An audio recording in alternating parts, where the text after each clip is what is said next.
Hello everyone. In this video, I'm going to use Wireshark to analyze TCP traffic. I will upload a 150 kilobyte of file from my local computer to a server on the internet. And then I will look into the TCP header data and find out different useful information. Next, I will open a link.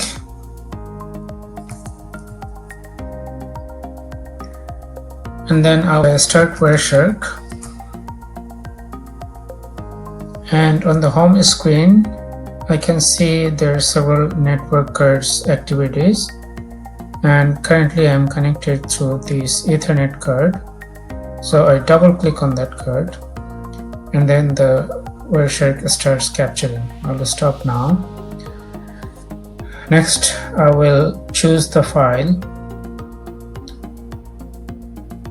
that I want to upload, and before pressing on this upload button, I will start capturing by pressing Ctrl E on the keyboard. I will discard the previously captured data and then upload the file, and then press Ctrl E on Wireshark to stop capturing. Now let's filter with HTTP traffic. So I type in HTTP in the display filter and press enter. Nothing is showing up, and the reason is previously I think I disabled HTTP. So I go to analyze and then enable protocol and then look for HTTP, and the HTTP protocol was disabled. So enable it again and press OK, and now I can see HTTP traffic that I captured. Here I can see two data frames. One is going from 192.168.0.116 going to the destination 128.119.245.12, and this is a post. That means I pressed on a submit button.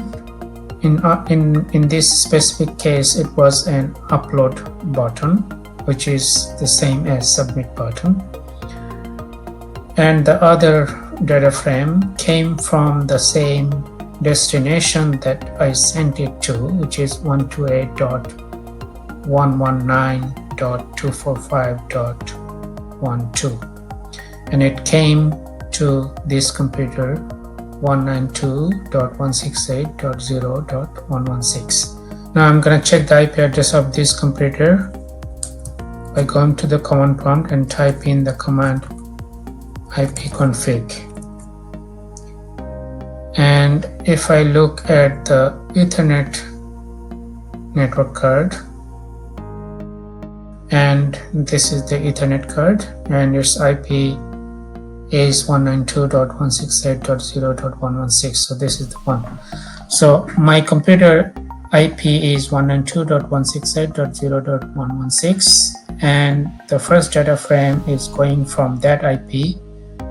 So from my computer, and it's going to the server on the internet. And also I can see that 192.168 is a private IP address and 128.119 is a public IP address, which is essentially the IP address of a server on the internet. If I remove the filter and press enter, then I can see there are many other IP addresses that are involved in this capture, and I don't want those data frames to be part of this experiment. So I can apply a filter by typing the IP address of the server only, which is ip.addr, and I can see that the first one, 245.12, is the one, and I press enter, and all the data frames that are showing here are related to the data frame either going towards the server or coming from the server. Just for convenience, and I am removing all other data frames that are not related to the communication between this computer and the server. Next, I'm gonna find out some information. The first one is from this list of frames. I'm gonna find out the IP address and port number used by my computer. So if I look at the very first data frame and I expand the IP protocol or internet protocol, and I can see that the source is 192.168.0.116. Also here in the list of captured data frames, I can see the source is the IP address of my computer. Here in the IP protocol, the source is my computer and destination is the IP of the server. Now the port number is in the TCP protocol. So if I go to the TCP Transmission Control Protocol, then I can see the source port is here 62135 and the destination port is 80. The source port would be a random port at different times, and it can be a different port number on this computer when I run it again. If you do it on your computer, you might find a different source port number. The destination port is 80, and that is the well-known port for HTTP type of communication. And this computer is communicating with the server port number 80. Around the beginning of this communication, you can see some packet information says sync SYN, and there is also acknowledgement for the sync packets. So the sync packets are for starting a TCP session, which is also known as handshaking between the client. In this case, my computer is the client and the server was on the internet. So the sync packets are for handshaking, and the first sync packet was with the sequence number 0. If you look at the next packet that came from the server, as you can see, the source is the server and destination is my computer, and also it is an acknowledgement of the sync, and it says acknowledgement number is 1, which means the next data packet the server is expecting is the sequence number 1. It got sequence number 0, and the next one it's expecting is 1. If you see the acknowledgement number is 100, that means it already received up to 99, and next it's expecting a data packet with sequence number of 100. Also, if I go to the sync packet that this computer sent and expand the header and expand the sync flag, you can see that the sync SYN is set to 1. That means it is a sync packet. If I go to the next one and look at the flag, you can see sync is set to 1, so there's a sync packet, and also acknowledgement is set to 1. So this is an acknowledgement of the sync packet. So the acknowledgement number is 1, which means it got the data packet with sequence number 0, and next it's expecting the data packet with sequence number 1. So if the acknowledgement number is 100, that means this server already got the data packets with sequence number up to 99, and next expecting the data packets with sequence number 100. Next, I'm gonna find out the data packet which has the information HTTP post. I actually need to go into detail of each of the data packets and look in the data field, and the data field is here at the bottom of the screen. So I go one by one and read the information, and I can see here the post in this data packet. So from the top, it's the number 4. If I look at the packet number, it's 250. Next I'm going to look at several data packets that is going from this computer to the server. So instead of mixing the source between this computer and the server, I'm going to sort with the IP address of this computer so that all the data packets that are sent from this computer come together. So I press on the source column header,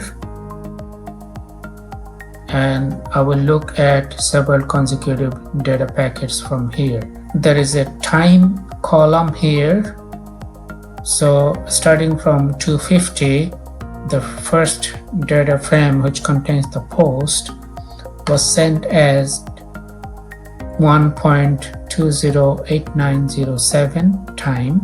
This time started from 0 when I started capturing, and then the next one is 1.210388 and so on. Next, I'm going to look at the time when acknowledgements of these data frames were received.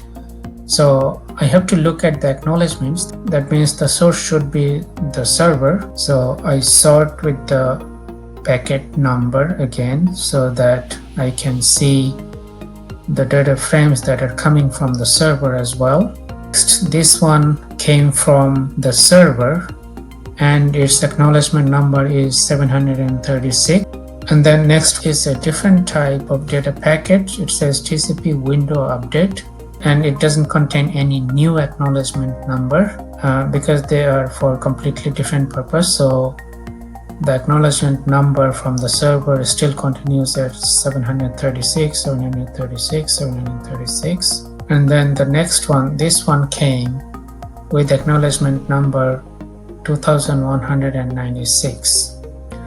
That means the server received up to 2195. Next one came as the acknowledgement 13876. As you can see, sequence number 13876 was sent at 1.266008 and acknowledgement received at 1.272165 time. So if I look at this specific sequence number, then this data frame 263 was sent at this time and an acknowledgement was received at this time. The next one is here, 15,336, and 1.315548 is the time when this acknowledgement was received, but this data frame was sent at the time here, 15,336. The time was 1.271273. Now I'm going to look at the acknowledgements from the server. So for convenience, I will simply sort and then look at several consecutive acknowledgements. I will use Excel to record this information. I'm gonna create a header, segment number, sent time, received acknowledgement time, and then I will look at several consecutive data frames that are sent from this machine to the server. So I sort with the IP address so that the consecutive data frames sent from this same machine go together. Then I can see the segment number 250, send time 1.20 8907 and then the next one is 251 to 251. Because these two data frames are side by side, so that means the server didn't send back anything yet in between. So 251, send time is 1.210388.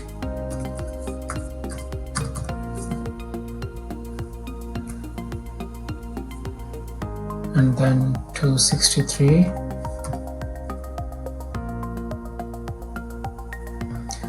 Also, I need to record the sequence number, so I will add sequence number.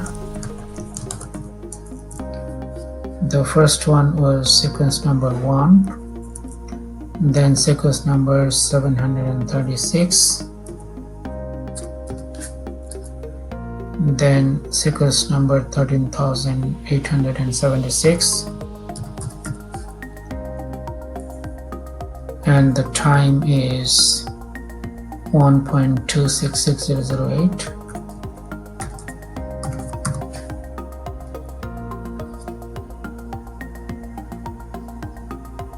Next 271,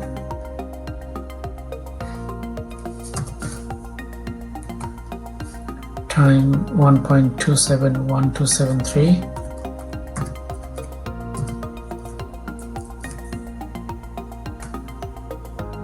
And the sequence number is 15336.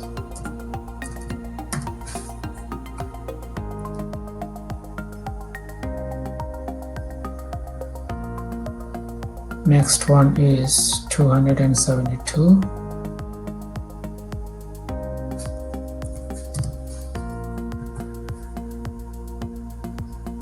Time is 1.271273.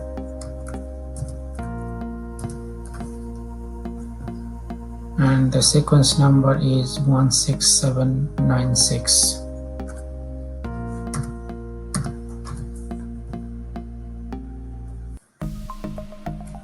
Next one is 274.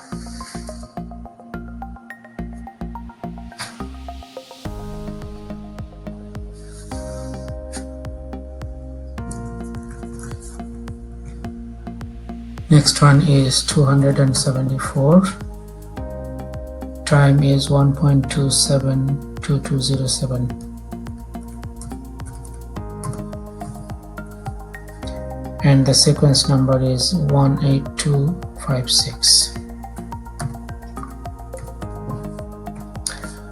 Alright, so next I'm gonna look at the acknowledgements coming from the server. So I will unsort and then select a packet coming from the server. So the source is the server IP, and then sort again the source. And then I will look the data frames that are coming from the server. Here the acknowledgement number is 736. That means the server is expecting the data packet with sequence number 736.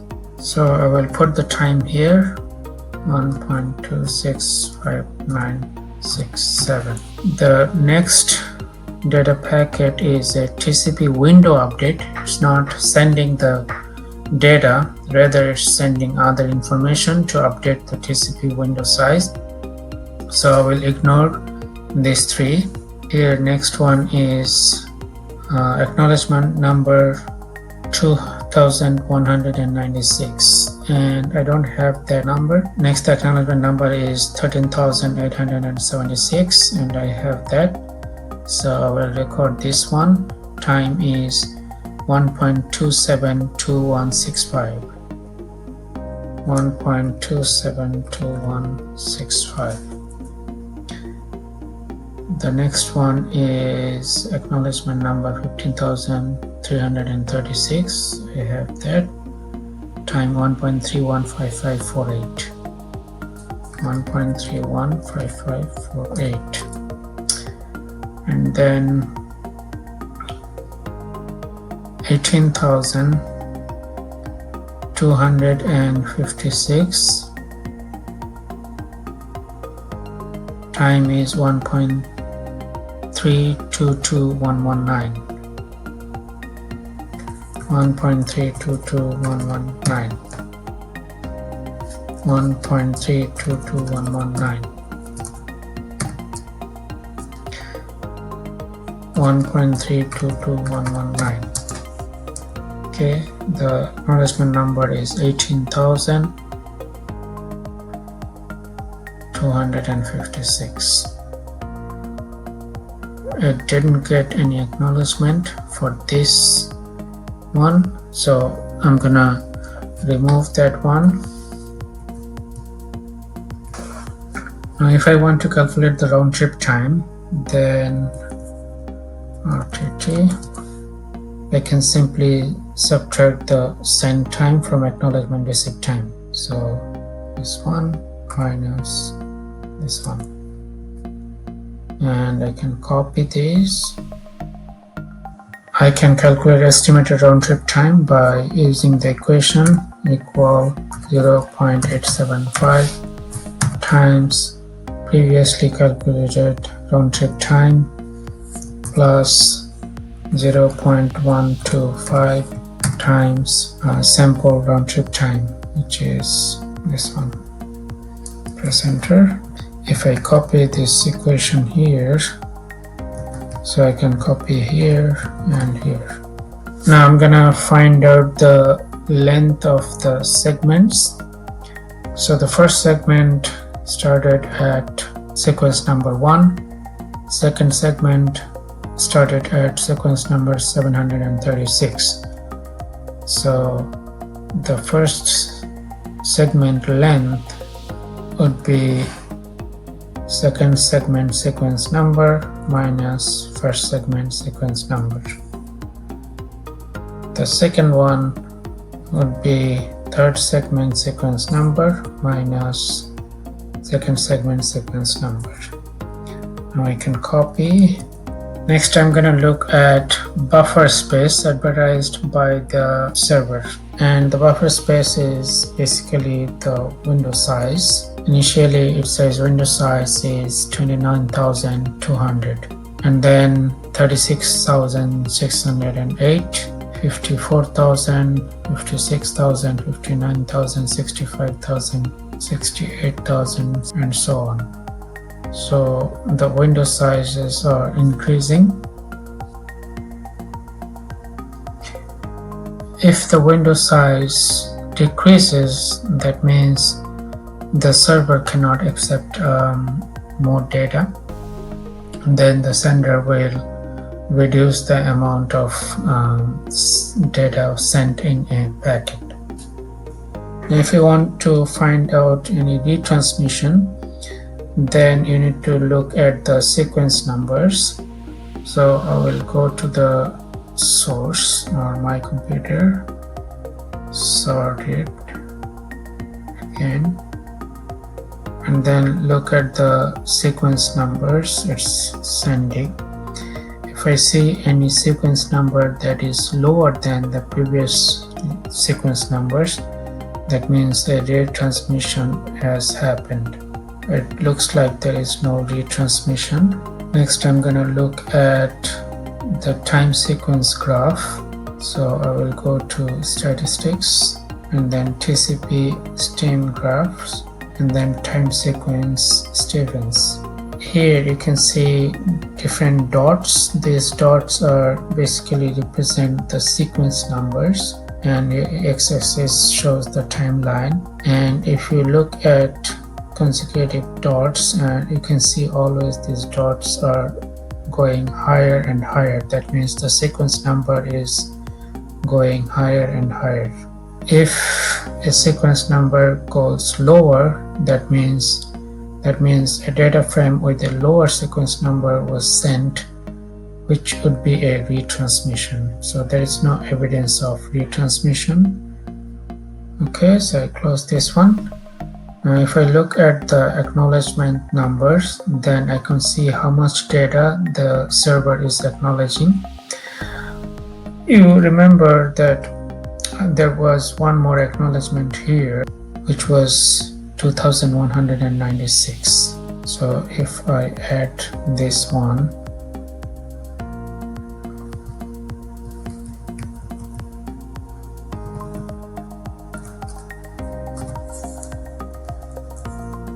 and then calculate the segment length again, and copy, and I can see that there are variable size data that are acknowledged from the server. Next, I'm going to calculate the throughput. So we'll look at the first and last data frame send time and the total amount of data that was sent. The first one was here, and the time of the first frame, sequence number, time, last frame, sequence number and time. The first frame sequence number is 1 and the time is 1.208907.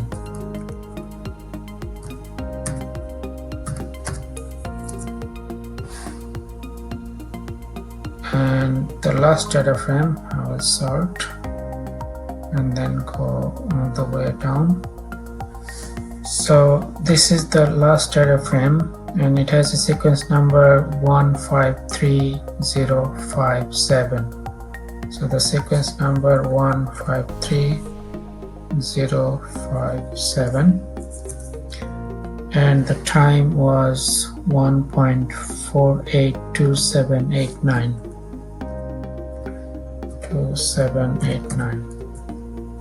Okay, so here I can find out the total amount of data and total amount of time simply by finding their differences.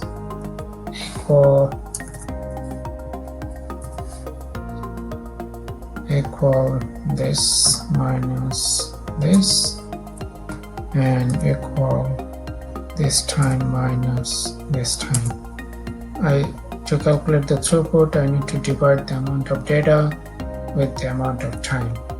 So equal the amount of data divided by amount of time. And this is in byte per second. I can convert it to kilobyte per second by dividing it 1000.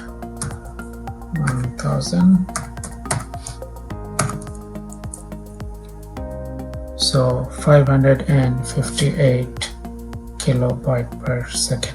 Alright, now let's go back to Wireshark and let's look at the graph again by going to the statistics, TCP stream graph, and time sequence Stevens.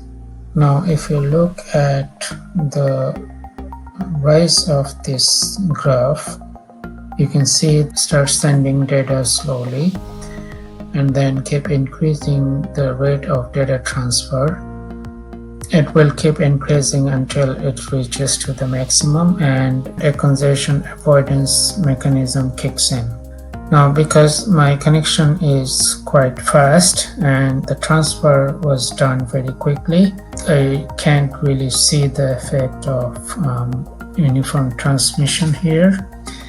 I want to open another trace file